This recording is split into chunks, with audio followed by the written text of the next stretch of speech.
Hello and welcome to the Monster Mechanics podcast, where we take creatures of myth and media and see how they can be improved. I am your host, Scott Paladin, and with me as always is the Calvin to my Hobbs, Zach Jaquays. What are we talking about today, Zach? This week we are talking about the Nazgul. So the Nazgul, ring wraiths, or black riders, they have probably several other names as well, including other elvish words, are one of the antagonists of the Lord of the Rings series of books. They are 9 formerly human kings that were given rings of power that have then turned them into these dark, unearthly, creepy ass things that they show up in the movies, and they're in the books as well. Led by the Witch King of Angmar. They all have various names and stuff too, although we're not going to go into that. So one of the big caveats on this one is that Zach and I have both seen the movies and read Lord of the Rings and The Hobbit. Neither of us have read the Silmarillion. So if there are answers to these questions dug deep into those things, into, texts that we don't know about that would show up on wikis and places, we're not going to worry about that. This is us doing our own thing here. So we're not too worried about canon.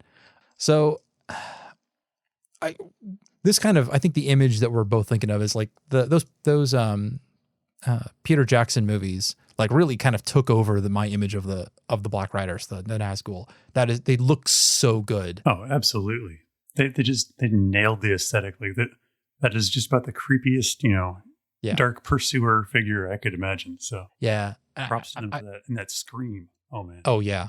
And we're specifically talking about how they appear in the physical world, because we see them a couple times when Frodo puts on the ring and they look different. And I got to say, I'm a bit underwhelmed by those. I think that their material plane version looks a lot better. I love the dark cloaks, but then the armored hands sticking out from them to imply that they've got suits of armor that are all jaggedy and stuff under there. That's great. And the way the Witch King looks in the final battle at Gondor, oh, that's such a good design. Oh my God. He's 9 feet tall and he's got that huge mace. Oh man, I love that.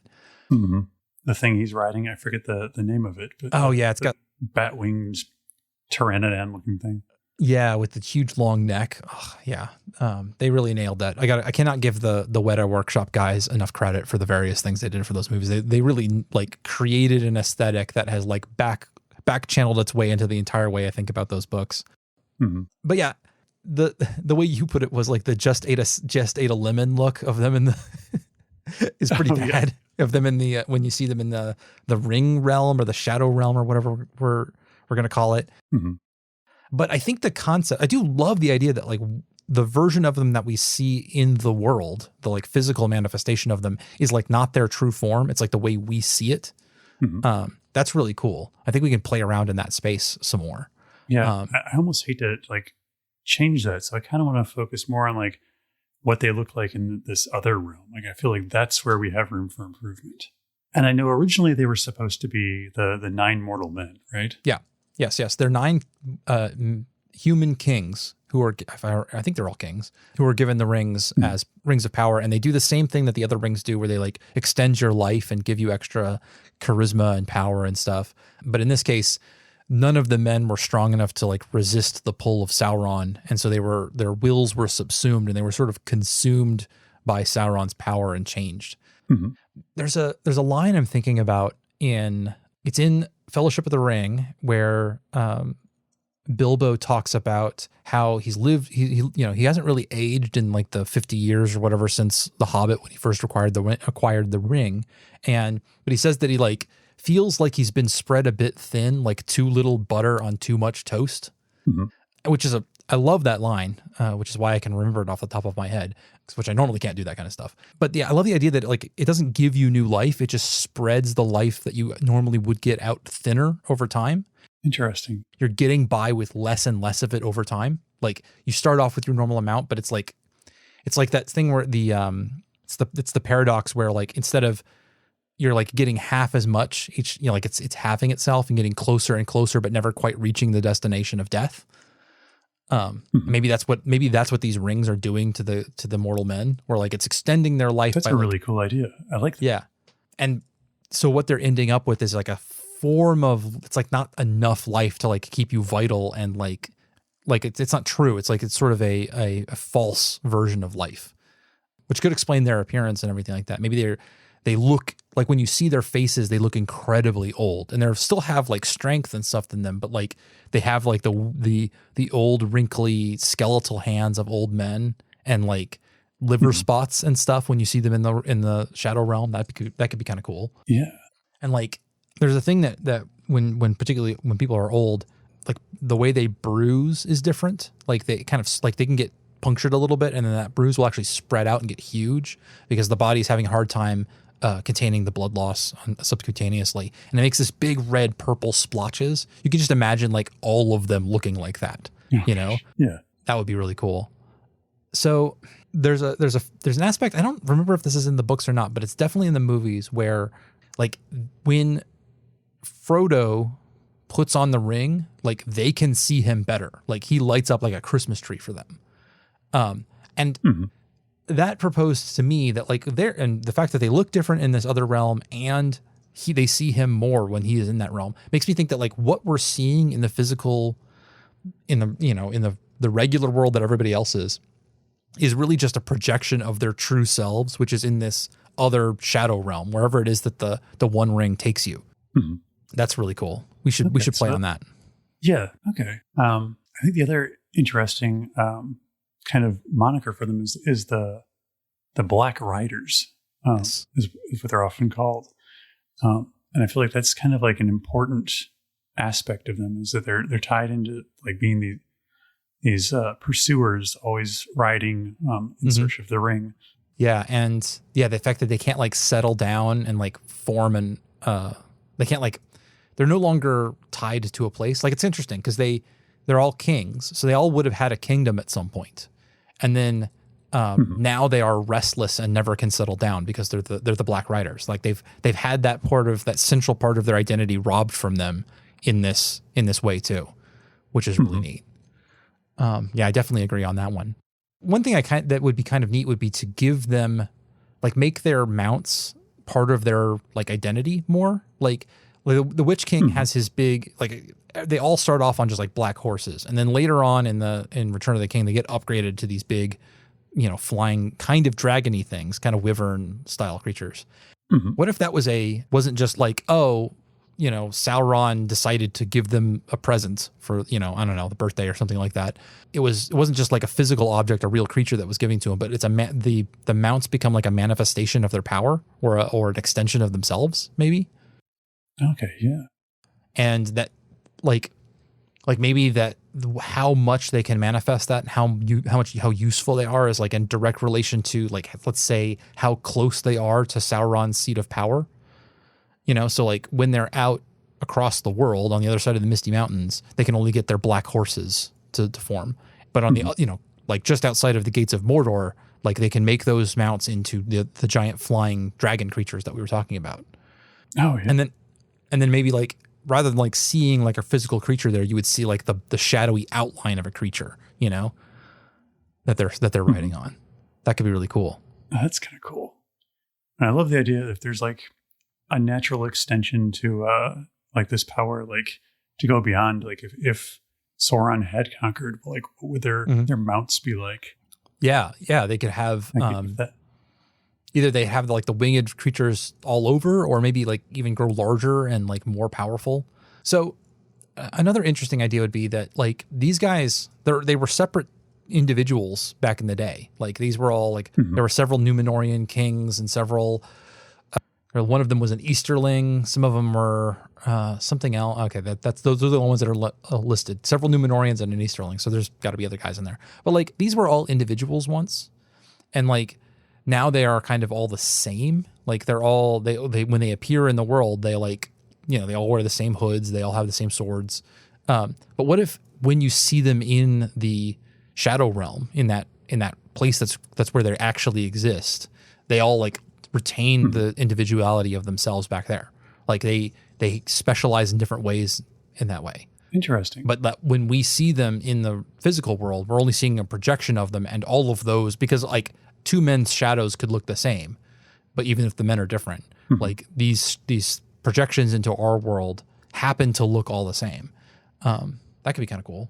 I kind of like that. Like I'm kind of picturing, like I kind of have this image in my mind, like where when you see them in the shadow realm, where you're seeing their true forms, like you're also seeing like them surrounded like in the echoes and imagery of like the kingdoms they once ruled.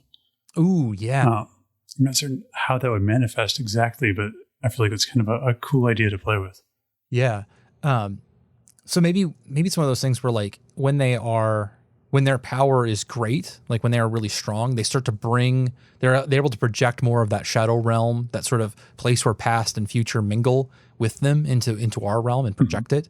And maybe that like clouds people's minds and makes them see glimpses of the way the world once was and the kingdoms that these guys used to rule. And so you get little like flashes and glimpses of like their past, because it's the past that's being brought forward to extend their life. Like again, it's stretching out that life that they should have ended long ago. And so like they're kind of dragging all of that with them around all of the time. And when when their power is at its greatest, it starts to like affect the mortals around them, and they can start to see it and like react to it and stuff like that. That's cool. Yeah. That is. Gosh, I had a thought and I lost it. That's all right. Well, so I love this idea that like, yeah, they're existing more in another realm than ours. Like they're still sort of casting a shadow into the physical realm, but they mostly exist in this second shadow realm, this place where the ring takes you, which I'm just going to keep calling the shadow realm because that's the closest I can think of it. Yeah, makes sense. And which means most people don't see them like in their original form a lot. But also I love the idea that there's such a good option to play with that idea of this like secondary reality that's like quite close to ours, that only a couple of characters, people with rings of power, have access to. And so like, one of the things is like what the rules don't have to be the same there. So things like maybe when you're in the shadow realm, the realness of things isn't the same as they are in our world. So like, okay. The idea I mentioned before on chat was that like the natural world totally exists in the shadow realm exactly as it does right here. So trees and rocks and mountains and things like that are the same, but man-made objects, because they don't carry through the same power of the creator, they don't exist in the shadow realm at all. So like if you are sitting inside of a building, then and one of these wraiths is standing outside, he can see you. And in fact, he could walk right through that man-made wall because it doesn't exist for him. Yeah, I like that. That's a really cool, creepy element to these guys. Yeah. Whereas if you were behind a tree, that's a normal impediment for them. And then like you could totally see like there are ways to interact with that. Like the elves build in a different way than men do. Like they're more in touch with the natural magic of the world. So maybe elvish structures that are like older, things from like the first age maybe, they do project themselves at least somewhat into the shadow realm. And so like you can, I love the idea that like when Frodo puts on the ring, if he was to see, what's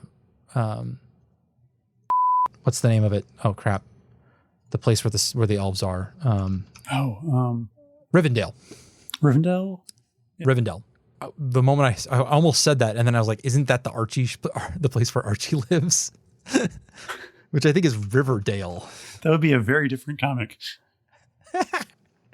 Somebody please make the CW TV show that is Riverdale, but set in Elrond's Rivendell. Where it's the dark and gritty. All right, no, that wasn't a CW show. That was a Netflix show. Okay, anyway. So, but like, I love the idea that Frodo puts on the ring, and instead of seeing like he's used to seeing like buildings disappear and stuff, and instead he sees like the elvish buildings as they actually are, or as they were in the first age, or something like that. The fact that like the ring could reveal more about the world around you would be really cool. I also kind of like the idea that maybe it's just the shadows extending into the shadow realm of like the buildings of man-made structures and whatnot. So like trees and whatnot, but like we'll be there, but you'll only see like the darkness or the silhouettes of things. That would be a very cool visual. That were man-made. It also might explain why the Nazgul seem to appear more powerful at night too, is because like they're existing within a shadow, like the whole world is in shadow at night. And so therefore it's closer to what they're used to. Like it's close, the shadow realm is closer than it normally would be at night than during the day, because it's actually pushing out that world where they exist. That's cool. I like that. Let's see, what else can we do with these guys? Do they have names? No, only one. We got the Winch King of Angmar and Kamul the Easterling, which I don't really want to deal into J.R.R. Tolkien's like kind of not so great treatment of what he called the Easterlings. Yeah. Man, so I guess we do have to start to think a little bit more about these 13 rings of power, I think it is, something like that. 15. How many rings of power are they? 19 rings of power. It says 20 on the Wikipedia page, because there's the 1 to ring, 3 for the elves, 7 for the dwarves, that's 10, 9 for them. Yeah, and then 1 for so it's 20 total. Yeah. I don't know about you. I know that somewhere out there's a really strong explanation of what all of the rings of power do and like what they're for and all that stuff. But like, do you have any idea what they are? Because I don't. And I've not really. Like, it's always just like, at least in the movies, which is what I'm most familiar with. I read the books once long ago as a child. Yeah. There's like, they're very powerful, and obviously being able to turn invisible, at least in the physical realm, seems like a great benefit. So I know that. But yeah, I know a couple of things. Like, one is that like the original rings of power weren't constructed by Sauron. I think they were constructed by other people. I think mostly it was just Celebrimbor. Maybe he just did the one. But so they were originally created separately, and then Sauron created the One Ring in order to subsume the other 19. And like he like used it as like a backdoor, like a hack. Like he hacked into the mainframe a little bit with this special one magic ring in order to mess up the other ones. And it worked really well for the 9 human rings and the 7 for the dwarf lords. According to what I remember, the only thing it did was like make them really greedy, and then made them like hoard gold, which doesn't seem like, I don't know. Again, that doesn't really totally like jive with me. Like, that seems like it honestly, it sounds like J.R.R. Tolkien wanted to have them in there, but then didn't know what to do with them. And then the 3 for the elves were like powerful rings that I know that, like, I think Elrond has one. What's her name has one. The fancy lady that everybody really loves, whose name escapes me. Galadriel. Yes. The only thing I think of was that she played Hela on Thor Ragnarok. And then Gandalf has one, which I remember when I was reading the books for the first time, like they revealed that fact, like those 3 rings were still held by these people that you'd like known the whole time.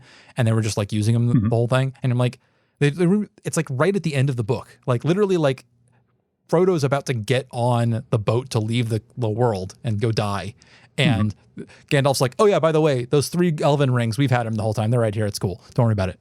And I'm like, what the like, what did they, and I guess the answer is that like the elves figured out what was happening and were able to prevent the same thing happening to them that happened to the 9. I don't know. This doesn't seem like a proper cosmology to me.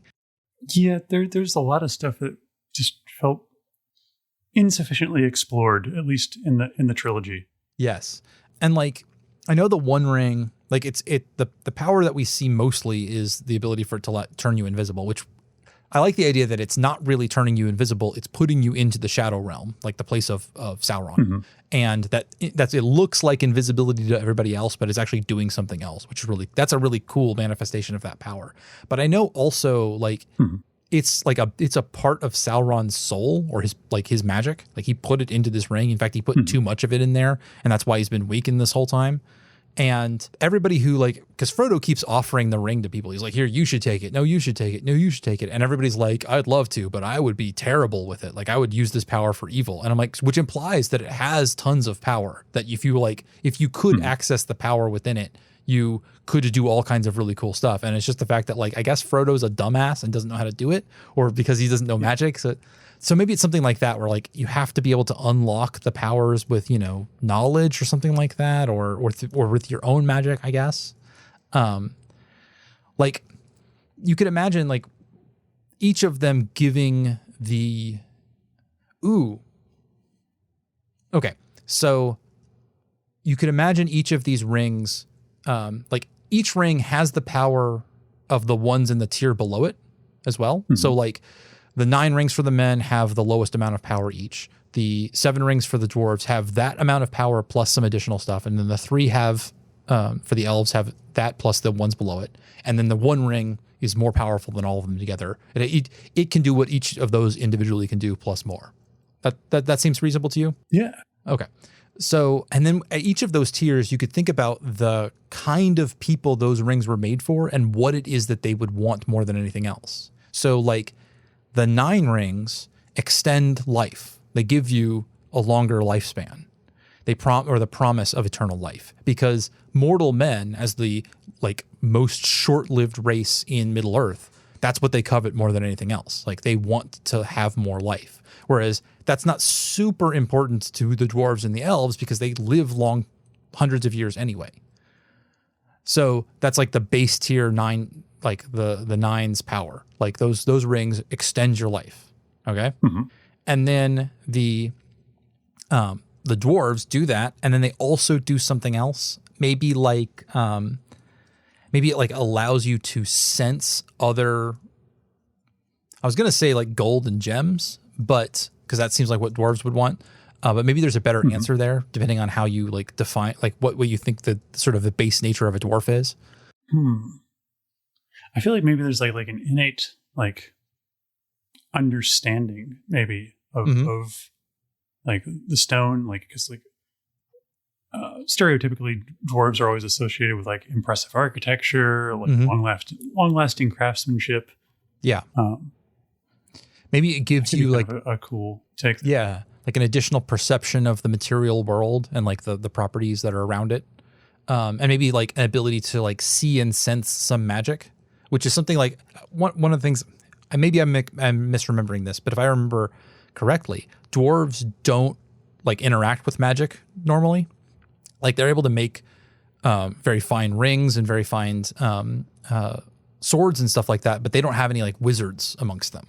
That's like sort of antithetical to their nature. And so you could imagine that like one of the things that those 7 rings might promise is an ability to perceive, like to sort of get in touch with that part of the world that they don't have anything for, right? Like that gives them a window into a part of the world that they're not used to and makes them special amongst the dwarves. Like now their kings can see magic and can like perceive the magical threats around them and stuff. That could be kind of cool. So something along those lines would be really cool. And then the thing I was thinking for the elves is the ability to preserve things.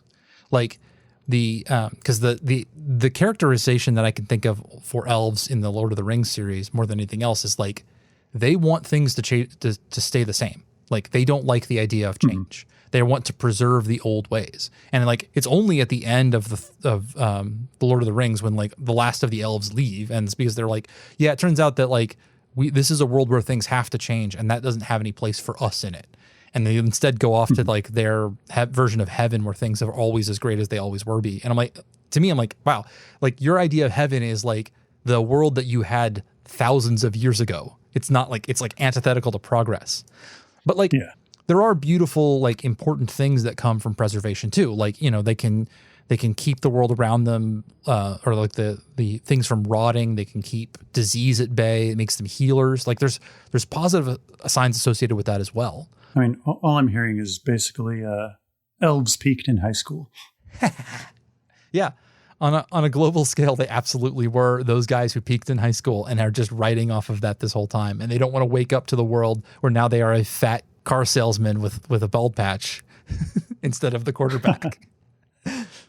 And then, so like, yeah, I like that idea that there's things all about preservation. And then personally, if I was writing that series, and obviously I'm not J.R.R. Tolkien, but I would have like each one of those, once they become subsumed by Sauron, like it seems like that's an opportunity to do cool stuff with your storytelling, rather than just like say, oh yeah, it made the dwarves, it made them greedy, and the elves, because they're super awesome, because Tolkien loves his elves so much and thinks that they're so special, that like it just doesn't affect them. Like they were able to figure out how to like do it, how to prevent the bad parts of these rings from affecting them. So like here's the idea. What happens to these original 10 other ring bearers? Because we have the 9, the dark riders, but then like what happens to the dwarves and the elves? Well, canonically, I think all the original dwarf holders of the rings were slain, and the rings were either destroyed in dragon fire or reclaimed by Sauron. Yeah, which F that. Like, let's do something cool. Like this seems like a wasted opportunity. So let's fix that. What is the dwarf version of a Nazgul? The dark rider of ponies. I'm thinking like we had said that it gives them if it does the same thing that the 9 do, it like pulls them into the shadow realm. All right. But I think that's for a dwarf, it's got to interact with them differently than it does with men. Like they get pulled in a different way. I think like we talked about like the elven construction being able to be seen in there. Yeah. I kind of like the idea. What if like the dwarves can mine in the darkness or in the shadow realm? Like there's something that they can, like some resource they can harvest there from it. Ooh, maybe that's where Mithril comes from. Because like because Tolkien made that up. So yeah, like they are actually mining into the shadow realm, into this other dimension in order to find these objects, these things of power. And I mean, we've got there's that famous line where they dug too greedily and too deep and unearthed the Balrog. And that absolutely would have come from the shadow realm. Yeah, maybe so I've got 2 ideas. I'm gonna propose both of them. One of them is that as they are opening up the access to the shadow realm using these rings, the power of them, and like the ability to see magic and the material world around them and how it interacts. And from those portals, Sauron is able to introduce other monsters, right? Like that's where the Balrog comes from, which is I'm pulling from this is the very edge of my Lord of the Rings wiki deep diving. I think the Balrogs are the same species, the same level of creature as Gandalf and the other wizards. They're the Maiar, I believe. They're just the dark version of it. They're basically like angels or something in this world. Yes. They're like a tier, because like there's the god of the world who created everything, and then there's the Valar, I believe, which are what Sauron is. They're like the level below. And then there's the Maiar below them, which is what Gandalf and the other wizards were, Saruman as well. And then I think the Balrogs are just the Maiar who followed Sauron and Saruman. Not Saruman. No, what's Sauron's boss? Malgar, something like that. Malok, forget.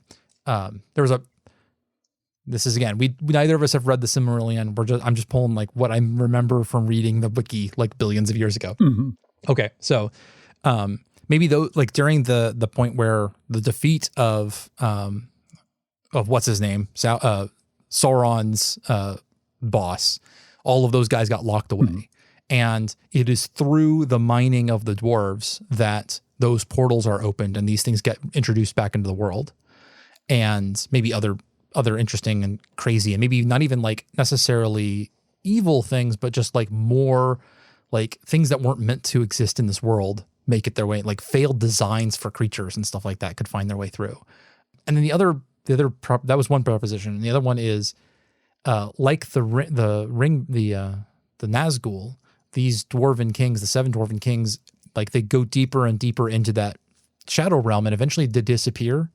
And then when we see them again, they are trapped as like spirits in stone. Oh, interesting. Like they can move through the walls of caverns, are trapped within the physical stone itself. Like they're not, their version of being trapped in the shadow realm is that like they can't pass into the air. Like they're trapped within the earth itself. And that makes them a different sort of threat. Well, that's a cool idea. And it also kind of explains like why they're kind of removed from the story. Is like there's not like a direct physical interaction for them because they're kind of entrapped in that stone. But yeah. And they might act more as scouts and eyes than Nazgul are like the hunters. They're like kind of an enforcer, right? Whereas these dwarven kings, like they can't interact with the world much, but they can observe it really well. Like because they can move under people's feet and in their walls and stuff like that and observe and like keep track of everything. Yeah, that's a really cool idea. Yeah, I think that works. Okay. So what's the Nazgul version of an elf then? We get 3 elves who get subsumed. And these are presumably like big, awesome elves who are able to do all kinds of cool shit. So what happens when, and they have the power of preservation. So what is it that the Nazgul version of an elf is? I like the idea that they have like some method of like enforcing a stasis on like an area or a person through the Shadow Realm. Yeah. Like, you find these, like maybe like the Nazgul are the riders, right? Like they're constantly on the move, on the hunt, and the dwarves disappeared into the darkness, and the elves like took their instinct to the extreme, and they have like their original seats of power are now these like time-stopped crystalline structures where everything is the same as it was forever. And then if you go into it, you become trapped as well in your own past. Interesting. I love the idea that like, so are you thinking like this occurs like just in the Shadow Realm, or is like this something that can like bleed through into the material world? I think it's happening somewhere in between both. They are so powerful that they have like collapsed the waveform between these two realms. And like, these are the crossover points where the Shadow Realm and our realm, the Middle Earth area, like are one. Like there isn't a distinction there. So like walking into one of these areas, you find yourself like, this is where a normal person might be able to even perceive what the Shadow Realm is like, because they're now directly interacting with it. And like these elves have like had several thousand years, and they're like trapped this area in the very past. Like the people who were living there then are quote unquote living there now, but they are trapped in some sort of stasis, or maybe they're repeating the same day Groundhog style, or something or maybe like various or different variations where things don't make sense anymore. That could be really cool. I really like that idea, like that there's something of value to be gained by going there, like lost knowledge or something in these places, but it's dangerous because it's so easy for you to become trapped in this place. Just lost to time. Yes. That would be really cool. In fact, maybe that's what, like maybe that, like one of them, you have three dudes, which are, or dudettes, who are, so there's 3 areas. Maybe each one has a different thing. Like maybe one of them was the Great Elvish Library, where all of like elven knowledge from the First Age was kept. And because it has become this hugely dangerous area, 2 things have happened. One, there's all this really interesting knowledge, all of these like lost secrets that are there. But the reason that they're lost is because that's where the library was. Like nobody can go and like get any of that knowledge now because it's super dangerous. So like that explains why a bunch of these like secrets were lost, is because they were being preserved in a place that has now become dangerous. But like if you're strong, if you're, Gandalf the White or whatever like that, maybe you can go in there and get some of that stuff, do the research you need. I also kind of like the idea that maybe like the influence they're exerting is like slowly expanding and gradually like reverting the area to this like particular point in time when they picked up the ring. And so like mortal men and whatnot will rapidly like find their existence just like dissolving away because they're being forced back to a time where they'd never existed. Yeah. Or maybe being replaced by an ancestor. Like you find yourself like, and I love the idea that also like, you don't know what's going to happen. Like there's not like one thing that will happen if a mortal man comes in here. Some of them will start to de-age. Some of them will just start to fade away. Some of them will start to like turn into their direct ancestor who was alive at the time. Some of them will, like just disappear. Some of them will turn to crystal, some of them will turn to stone. Like you don't really know what's going to happen, which that kind of chaos is great. Yeah, that's really cool. And so you have these, the 9, the I kind of do like the idea that, hey man, hey buddy. I can hear that on the mic. He's scratching and it's hitting his donut. What was I saying? We're talking about the elves. And yes. And the idea that they would have, we don't really know what will happen if you go in there to get the cool stuff. Mm-hmm. And yeah. Oh yeah, I was gonna say was the Nazgul, the 9, like they work very directly for Sauron, I guess. Like they're his enforcers. Mm-hmm. And then I kind of like the idea that as they go up the ranks, they've still been affected by it, but they're not working for him as directly. So like the 7, the dwarves who've been turned into these like wraiths that like live inside stone, they are working for Sauron in the sense that like he knows what they know and they are kind of seeking out knowledge, but they're not like taking direct orders. And then finally, like the elves have like given into this instinct to preserve, and they've trapped these areas of the area around them, but they're still trying to work against Sauron himself. It's just that he has subsumed their nature such that they are now acting antithetical to like the progress in the world. But like if you go in there and talk to them, like they're a little bit more like mad kings than they are like direct, So I want to kind of go back a bit to the dwarves for a moment. Please do. So aren't the Uruk-hai like pulled from the earth? Like that's their whole thing. There are like several conflicting ideas of where the orcs and Uruk-hai come from, because I know that there's a lot of drama around the idea that they're actually like corrupted elves. Like that was like Sauron or his boss like took elves and like tortured them and remade them in order to turn them into orcs. But then obviously in the version in the movies we see they're like being pulled like whole hog from the earth, which is a cool visual. I really like that. So I know that there's also conflicting ideas about it but go ahead. Yeah, following up on that visual scene in the movies, like I kind of like the idea that like they're pulled from the dwarf touched stone from the Shadow Realm. Okay, like anywhere that the dwarves have passed with the influence of those rings, like has corrupted the stone itself into this living embodiment of hatred. Yeah, that could be cool, and it would. Yeah, I'm down for that idea. I also, if it was me writing those books, I would do a lot more effort to say something along the lines of like, yeah, like the orcs are not like sentient in the same way that you and I are. Like they don't have a like they're magical constructs or something like that, rather than being like dudes who know what restaurants are because they know what a menu is. It's like, I don't know. There's a lot of philosophical problems to have with like the all evil race, of guys who are all you don't have to feel bad about killing them because they're all evil. And it's like, yeah, that's the same kind of language that people use for, real life people, which is no good. So I'm not sure how to fix that, but yeah. I mean, now that you brought up the thing about the meat being back on the menu, now I'm just picturing like a quaint little Mordor bistro or something. Yeah. And they're like, oh, I'm sorry, meat is not on the menu tonight. Oh, right. Yeah. So, but yeah, I do like the idea of the armies of Sauron aren't like, there is something to be said for like armies of like corrupted men, people who've been like promised power and are willing to like take that deal. That's a cool idea. Not like, oh, we've gotten this whole nation of men who like are just following along with doing orders, but like rather the individual bad people from the round world are like drawn together to form an army. That's kind of cool. But then also the idea that like we are also just filling it out with huge ranks of like that aren't even men, just like animated stone that because there's like literally poured hatred into a rock until the rock started to fight back. That is cool.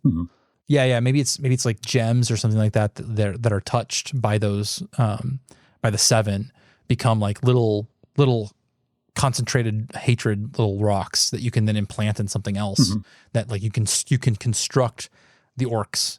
And then maybe the Uruk-hai, like the best of the orcs, they're made better. Like you literally built a better body for them, which is why they are more dangerous.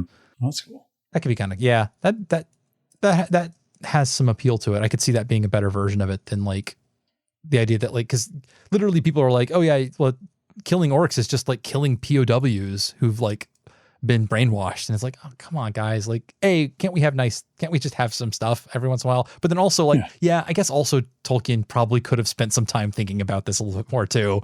Like, yeah. Okay. Yeah, that's cool. So like in this version of it, like there's this whole like ecosystem. I don't know. Ecology. This like structure, this like rank and file of these various types of ring wraiths. There's not just the Nazgul, the Dark Riders. There are these other things, the dwarves and the elves and stuff too. And that also means that what does this also say about what the One Ring gives you? Like when Frodo puts on that One Ring, he gets all of the power that is available to the other sets of rings too. So like he gets the ability to see into the Shadow Realm, but he should also be able to like look in and find portals into the Shadow Realm, because that's what the dwarves were able to do. And then like also to I guess it would also grant the ability to like heal and preserve and stuff, the things that it gave the elves. That would be really neat to like, because one thing that I get what Tolkien was doing in those books about like, the least powerful people in the world, the hobbits, right, who are just the most humble, they desire nothing other than like 6 meals a day, are the perfect ones to carry the ring because they won't be tempted by the power. But like by not defining what that power was and not showing it to us, it is harder for us to internalize that message as an audience. To be like, Frodo never has a moment in the books where he's like, until the very end, and he's just like, I'll just keep it because I like it. But if like he was shown a point where like, one of your friends' lives is threatened, you have the power in your hand right now to save them. But if you do that, that's one step towards becoming the thing that you by embracing that power, you're embracing all of the darkness that comes with it. So like, but can you imagine the moment of like knowing the One Ring can heal people and Boromir is in front of you dying, like right now. And like, do you save him or not? And that becomes an interesting moral quandary, which I think is a missed opportunity. Especially after we just see Boromir just going for the ring, like illustrating like the lure of its power. Right. But then also resisting it and turning around to fight the orcs, and that's what kills him as well. And like there would be, if you could have that moment in the story, that would be really interesting as a way to illustrate, like what it means to give up that power. But then also why doing so is important. There would probably even be a lesson in there about how sort of all power is evil, like when it's a disparity, like everyone should have power or no one should have more than others, kind of idea. There's an interesting idea in there about like how having authority over other people is innately problematic. And that could be really cool. That would give you some more dimensionality to that story if you were able to communicate it. So I think it's a pretty cool version of the Nazgul. We've like gone into a whole revamp here of that setup, really, because this is really a hole that we're trying to fill here, because there's like just not that much knowledge there, although it's to us. Probably, like I said, not to us. Yeah, I'm sure somewhere in the 5 billion words of the Silmarillion, all of these answers are perfectly explained, but whatever. All right. Well, I think we're good. All right. Well, then later. Bye. Until next time. Thank you for listening to this episode of Monster Mechanics. Did you know we have a Patreon? Currently, there's only one reward tier, and that's to have a custom thank you read out in an outro just like this one. So if you want to support us and make sure that this podcast can keep going on into the future, head on over to patreon.com/monsterpod and help us out. Now on to the credits. Monster Mechanics is produced and edited by me, Scott Paladin, and hosted by myself and my best friend, Zach Jaquays. You can probably hear my dog barking in the background. All of the ideas generated during this podcast are released under a do what the f*** you want public license.